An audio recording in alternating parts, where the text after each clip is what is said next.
Welcome back, everybody. Super excited to be here today with Ben Borenstein from Villanova and Luke Nowlan from Ipsos. And we'll be talking more about the article that they had recently accepted, which is called Life Transitions Influence Response to Ad Repetition When Times of Change Increase Preference for Repeat Advertising Experiences. So thanks so much for being on, Ben and Luke. Thank you so much for the opportunity. Yeah, thanks so much, Colin. Really excited. Me too. So, for those who may not have seen your article yet or taken a look at it, can you give us kind of a brief overview of what exactly it is that you're going through and taking a look at, and then how you also go through and investigate that? Yeah, happy to do so. So, from a broad perspective, our research highlights to advertisers the importance of consumer life transitions. So, despite the relevance of major life changes such as marriage, retirement, or the birth of a child, Luke and I are proud new fathers. So, quite relevant Congrats. in our personal lives. Thank you so much. So, life transitions have received limited attention, though, in advertising literature, which is surprising considering that the digital era presents all these new opportunities to segment audiences based on lifestyle variables. So, for example, Google, Meta, and other platforms enable segmentation based on what they refer to as life changes. So, we specifically focus on how consumers respond to repetitive advertising. So, what prior research shows is that life transition causes an unsettling degree of uncertainty, and consumers, in response, they look for predictability in their environment. And often so through repeat experiences, some prior research shows that consumers in a life transition might prefer to go back and eat home cooked food over and over again. Mm, So what we're doing is applying this in an advertising context, and we specifically look at whether consumers are in a life transition versus whether they're not in a life transition, and how that influences their enjoyment of repeated advertising experiences. And we interestingly find that it does sustain enjoyment when consumers are in a life transition. We even find some implications for brand attitudes as well, more favorable brand attitudes after repeatedly viewing the same advertisement. Um, what we do is we generalize these findings across four different experiments. So we look at static as well as dynamic imagery, a variety of different product categories. I think most interesting to me personally is our behavioral choice study, which came through the review process. So we're thankful for that. Where we look at a life transition versus not a life transition, and those consumers actually actively choose to view the same advertisement rather than view a different advertisement for a different brand. So I think that was pretty exciting to look at some real world implications there. I think in general, this research is kind of speaking to this shift in advertising research towards cultural, social, psychological factors influencing ad effectiveness. So the implications we believe, and I think Luke will talk more about this, span across industries. So you can enhance ad effectiveness by employing ad repetition, by behaviorally targeting, for example, online job seekers, or geographically targeting those who are relocating, or personally targeting new parents as well. So on average, the consumer experiences life transition every 12 to 18 months. So it's quite relevant, quite frequent in terms of how consumers go through these life changes. And we're urging advertisers and brand managers to consider the impact that it might have on their efforts. that's quite cool. So the idea, just to summarize for folks as well, is that like basically when someone's in a life transition, some sort of change, big change happening in their life, that they're looking for more stability, whether in terms of brands or like they want to see the same kind of ads over and over again, just something to kind of like anchor in their Mhm. life. Is that right? Yeah, correct. So advertisers essentially have that power to create that predictability in the environment for a consumer. So I'll talk about this a little bit more later, I think, but we do look at a massed approach to advertising rather than, we're putting those advertisements back to back. So it's a very stable environment for a consumer. So, it might be interesting down the line to explore what would happen if there's breaks in that stability or that predictability. Yeah. That's interesting too, because you're right. Because I mean, like everything's going, much more, digital, right? So like, even like streaming and all that kind of stuff, right? You can have much more nuance in terms of who is actually seeing an ad. You can be much more selective with what's happening there. Yeah, and I was excited to talk with Luke. It was actually very recent, our conversation, just about the relevance some of his clients are looking into life transition specifically. So, excited to see how this could be applied. Yeah, that's a great segue as well too. So let's next question is, thinking about what does this mean for advertisers and how can they use it? And I feel like we've been teeing up Luke here, so maybe turn it over to him. Yeah. Yeah, so I mean, I think an important thing to remember is that it takes resources to frequently update advertising campaigns, right? So it takes money, it's manpower, effort, time. If we're going to update a campaign in a given channel, over the course of a year. And so I think our findings offer brands a way to strategically allocate advertising resources to really get the most juice for the squeeze from their advertising investment. And so specifically, we show that in places where life transitions are going to be, the most top of mind, brands can really minimize costs and maximize return by not having to change campaigns as frequently. So, for example, a digital ad on a college campus around move-in day, or in the labor and delivery floor of a hospital, that might not need to be updated as frequently as, say, a typical digital advertisement, at least to the extent that the brand wants to kind of sustain enjoyment of that ad. So I think one takeaway is that advertisers can minimize the resources by catering the timing of their campaigns to the channel, and specifically to channels that are going to, be in this sort of that are likely to kind of be shown to an audience that's experiencing a life transition. But I think we also find that there's this element of the effect that depends on how top of mind the life transition is. So this means, as advertisers are designing the campaigns, potentially one way to sustain enjoyment is kind of to strategically embed reminders of life transitions that the audience might be going through. So, this might not be realistic in every vertical, but if you imagine, say, a pharma advertisement that's targeting, people who are taking care of their elderly parents, could a headline praise the audience for kind of handling this transitionary period with grace? So kind of, again, just like, what cues can we put in there that sort of tactfully remind the audience, if they are likely to be going through a life transition, just kind of remind them that they are, and can we sustain enjoyment of the ad that way? So these are two ways our findings have implications for those working in advertising. Of course, there are numerous industries that deal with life transitions. You think of relocation services, financial planning, estate planning, right? And then, of course, I alluded to this earlier, but anything dealing with newborns, product services for infants, career services, right? You're looking at transitioning to a new job. So there are lots of areas in many different industries that deal with this idea of life transition. So certainly there's a lot to kind of toggle the marketing mix with, to sort of take advantage of that here. That's quite cool. Yeah. So I'm curious as well too. You both mentioned that you're new fathers. Was that the impetus for the article, or did it come from a different angle? Or So it's interesting, yes. So I would say it came from both personal and professional factors.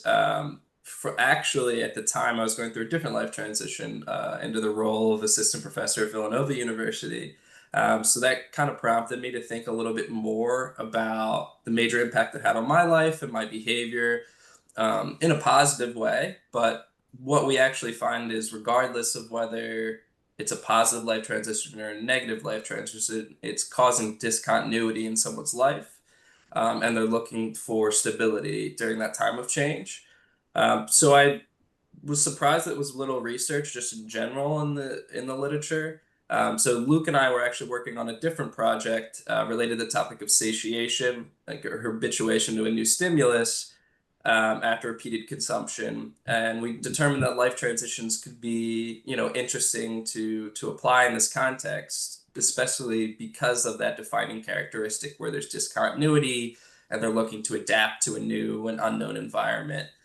So that's where the idea stemmed from. So I actually brought this idea after some preliminary analysis to Tyler Milfeld, who unfortunately couldn't join us today, but has been a big part of how this project developed in terms of applying it in an advertising context.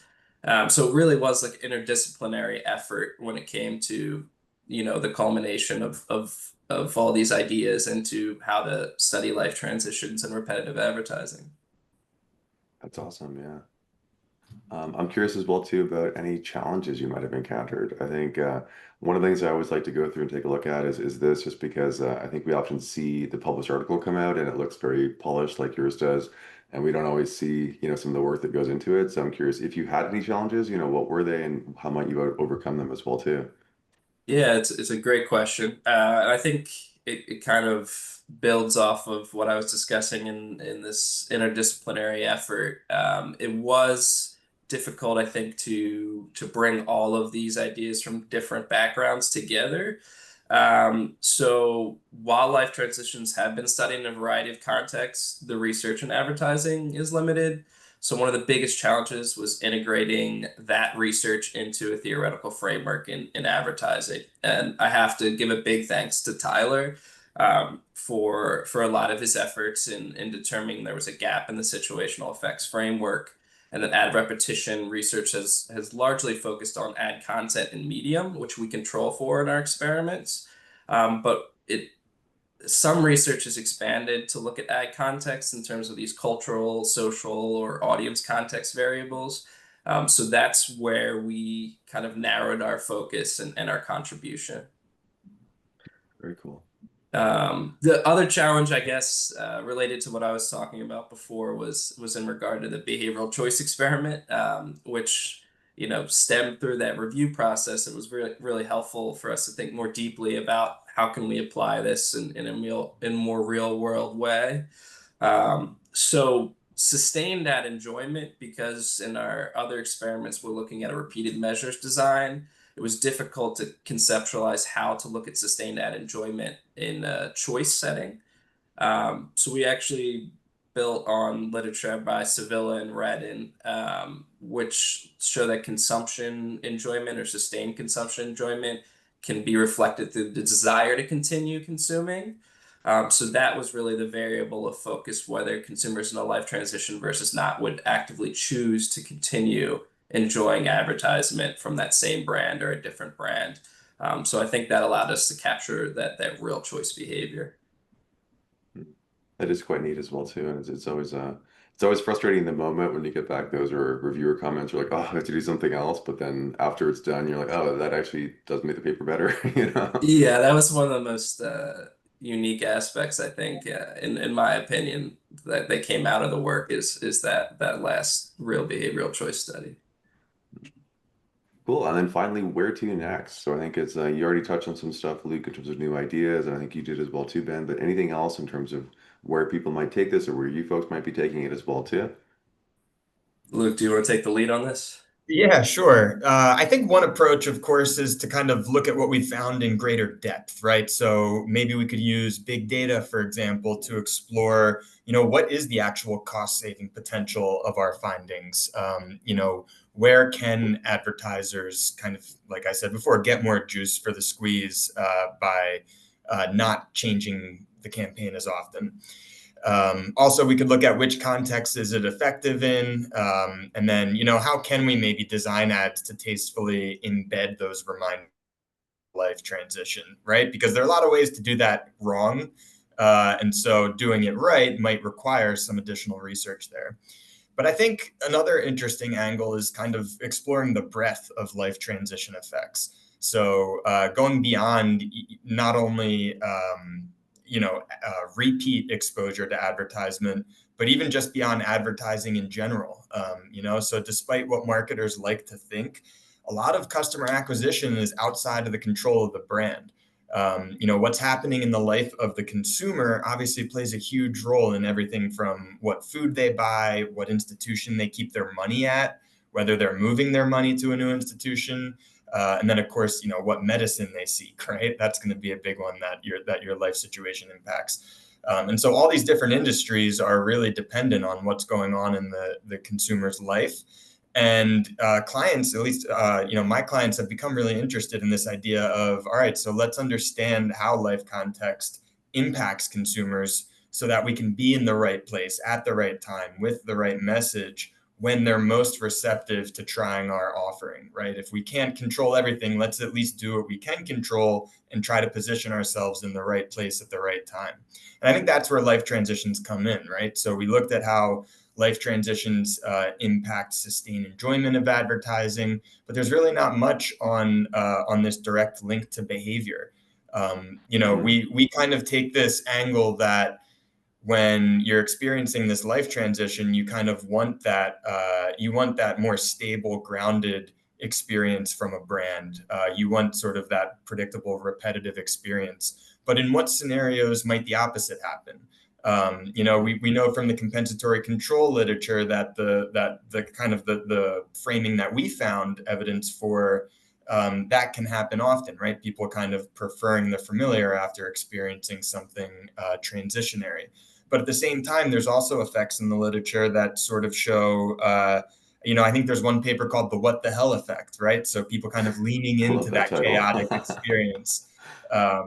And so there's also literature on learned helplessness, right? And so where people can kind of find perspective from changing circumstances rather than trying to cling to the familiar. So all that to say, I'll shut up soon, but just one, I think it'll be really interesting to kind of see when we see one type of effect happening versus when we see the other type of effect happening, and what that means for customer acquisition, kind of reaching consumers when they're most prone to taking action.